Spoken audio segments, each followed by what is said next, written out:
Sa inyong lahat guys, napakalamig ngayong umaga, 5 degrees Celsius. So nandito ako guys sa labas kasi outdoor po ang trabaho namin ngayong umaga.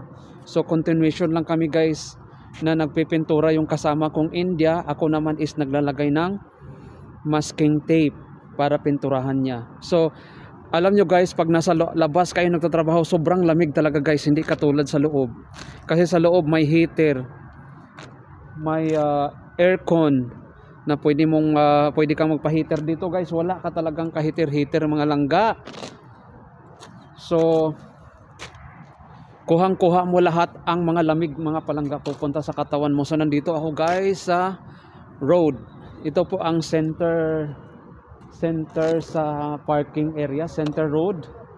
Yan po ang mga nilalagay naming, tapos na yan guys. So papunta na naman kami doon. Dito na naman kami sa center kasi tapos na kami sa side by side. Yan. So ganito guys ang ganito kahirap pag taglamig guys. Kung tag-init naman, sobrang init din kung nasa labas ka nagtatrabaho. So kaya nga yung ibang mga pintura, mga langga is nagsolid, no? Naging tumigas. Tingnan nyo yung sa timba kasi sobrang yan. So tumigas po siya guys, sobrang tigas. So yan lang talaga guys ang mai-compare ko sa tag-init at saka taglamig. Sa tag-init okay lang kasi makapasilong ka. Sa taglamig guys, wala kang mapasilungan, wala kang mapuntahan, kahit saan ka pupunta sobrang lamig. Pero maliban na lang sa loob na may heater dyan sa mga building na yan. Dito sa guardhouse. Yan, guardhouse po yan guys.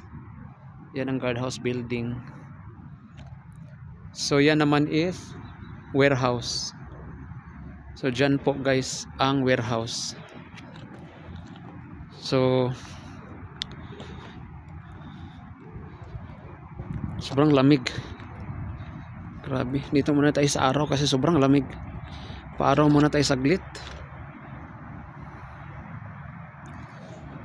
Yan pala guys, warehouse area or car wash area. Yan. Yung building na yan, car wash. So painit muna tayo saglit kasi parang feel ko guys, parang nagkakram na yung mga daliri ko, mga langga sa daliri ko sa kamay. Sobrang lamig. So medyo nainit. Masarap pag magpainit guys. So yan lang guys ang aking konting vlog. Happy New Year to one and all. God bless us all guys. Thank you for watching.